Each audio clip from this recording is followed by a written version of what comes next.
बिस्मिल्लाहिर्रहमानिर्रहीम।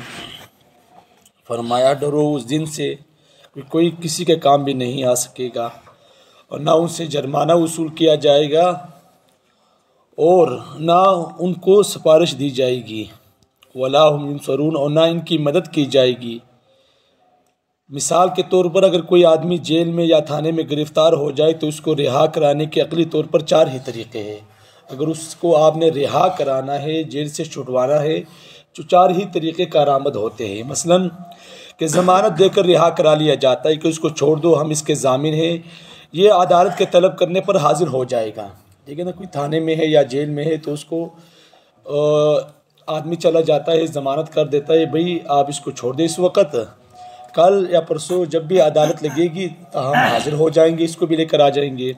दूसरी सूरत यह होती है कि वाक़ई इसने जुर्म किया है तो जुर्माना लेकर उसको छोड़ दो, जुर्माना दे देते हैं, अदालत भी कह देते हैं भाई इसको जुर्माना दे दो, मुझे लगे वो जो होते हैं उसको जमा करा देते हैं। तीसरी सूरत यह होती है कि बासर आदमी सिफारिश करके उसको रिहा कर देता है। ठीक है ना। हमारे यहाँ जैसे सदर साहब, वज़ीर-ए-आज़म साहब, MNA साहब, MPA साहब, वो सिफारिश कर देते हैं भाई इसको रिहा कर दो, मैं ज़मानत देता हूँ इसकी कि इसको रिहा कर दे आप। चौथी सूरत यह होती है कि हमला करके ज़बरदस्ती रिहा करा लिया जाता है।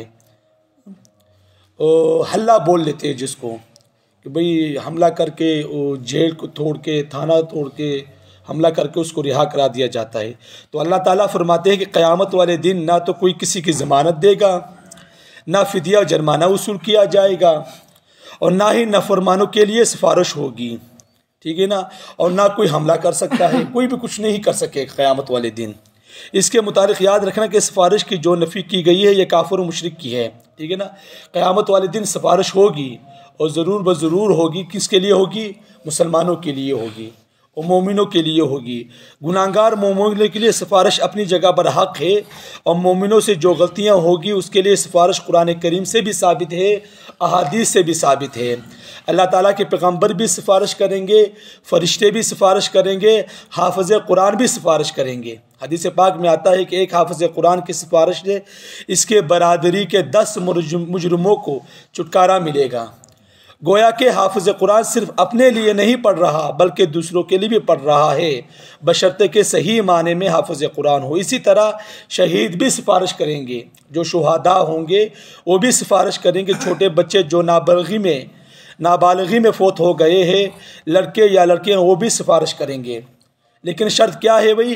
कि माँ बाप ने इनकी मौत पर बैन ना किया हो। अगर बैन करेंगे तो इसकी सिफारिश महरूम हो जाएंगी। ठीक है ना।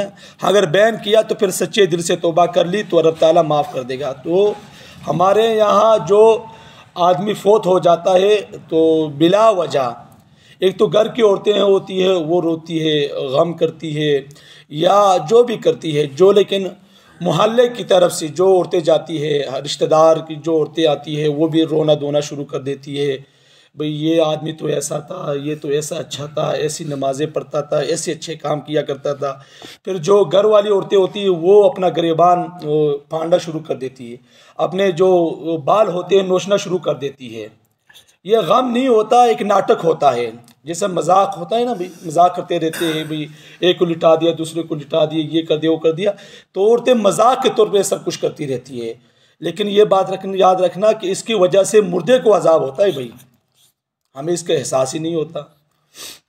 तो हम अपने जो महल्ले की औरतें हैं उनको, अपनी जो औरतें किसी के यहाँ जाती हैं उनको समझा दे, भाई तुमने जाना तो है वहाँ पर ज़रूर, लेकिन वहाँ पर तुमने ये काम नहीं करना कि वहाँ की औरत से गले मिलकर ये करना, भाई ये मुर्दा तो ऐसा था, ये तो ऐसा था, ये तो वैसा था, ये तो उसके तो ये कारनामे, उसके तो ये कारनामे। कितने गुनाह के काम हम करते हैं। हम जो वहाँ पर जाते हैं, जो मुर्दा होता है अगर वो बालिग है तो उसको देखना हराम है, हमारी औरतें जाकर वहाँ पर देखना शुरू कर देती है। उफ उफ, क्या ही खूबसूरत पड़ा हुआ है, अरे क्या ही दाढ़ी है इसकी, ऐसा चमक रहा था, वाकई जन्नती था। भाई आपको देखने की इजाज़त ही नहीं है, वो तो जन्नत में चला जाएगा, आप जहन्नम में जा रही है। तो इस तरह के काम नहीं करने चाहिए। तो बैन करना क्या है भाई? कि मुर्दे के अच्छे कामों की तारीफ़ करना, जो जिस वक़्त वो मर जाए तो उस पर तारीफ़ करना, या रोना धोना या गम की बातें करना। अगर बच्चे फ़ौत हो गए तो उस पर सब्र करना, भाई अल्लाह की तरफ से था। एक मशहूर वाक़या शायद फ़ज़ाइल सदक़ात में है या फ़ज़ल अमाल में है कि सहाबिया का बच्चा बीमार था, वो खाउंद उसका वहाँ काम पर गया हुआ था। तो बच्चा बीमार था, इसी हालत में वो फौत हो गया। तो जब रोज़ा भी था तो औरत ने सब्र किया। शाम को उसको खामंद आया, उसने क्या किया भाई, अफ्तारी भी की और फिर रात को उसके साथ हमबस्तरी भी की। तो बच्चे का पूछा रात को शाम को, भाई बच्चा कैसे, कहते भाई अब आराम है। क्या कहा भाई, अब आराम है। आपने शायद अक्सर से सुना भी होगा, अब आराम है। जब हुई सुबह तो कहा भाई अगर अल्लाह कुछ दे दो फिर वापस ले ले, तो भाई ले सकता है, अल्लाह की मर्ज़ी है। तो क्या भाई हमारा बेटे का भी यही हाल है, वो फौत हो गया है, अल्लाह की मर्ज़ी थी। तो उनने सब्र किया, ठीक है ना, उनने सब्र भी किया। फिर हुज़ूर सल्लम के पास वो किस्सा सुनाया तो हुज़ूर सल्लम ने कहा तुम्हें उसका अजर मिलेगा। तो फिर हम पढ़ते भी है कि 8 9 10 हाफिज़ उसी घर से निकले, उसी के औलाद से। तो ये सब्र पर ये चीज़ें मिलती है। अगर हम सब्र करेंगे तो, अगर सब्र नहीं तो फिर हम जो कहते रहते हैं नऊज़ु बिल्लाह कि अक्सर लोग कुफ्र तक पहुंच जाते हैं कि या अल्लाह हम ही मिले थे आपको, नऊज़ु बिल्लाह हमारा ही घर आपको मिला था, नऊज़ु बिल्लाह। तो ये चीज़ें करते रहते हैं। तो फरमाया कि हाफ़िज़ कुरान भी सिफारिश करेंगे, नमाजी और रोज़ेदार भी आपस में एक दूसरे की सिफारिश करेंगे कि जो नमाजी है, जो रोज़ेदार है, बहरहाल अल तौहीद की तौहीद के लिए सिफारिश होगी। जो मुसलमान है मुसलमान के लिए सिफारिश होगी और ज़रूर ब ज़रूर होगी। अल्लाह ताला से दुआ है अल्लाह अमल की समझ की तौफ़ीक़ अता फ़रमाए। व आखिर दावाना अल्हम्दुलिल्लाहि रब्बिल आलमीन।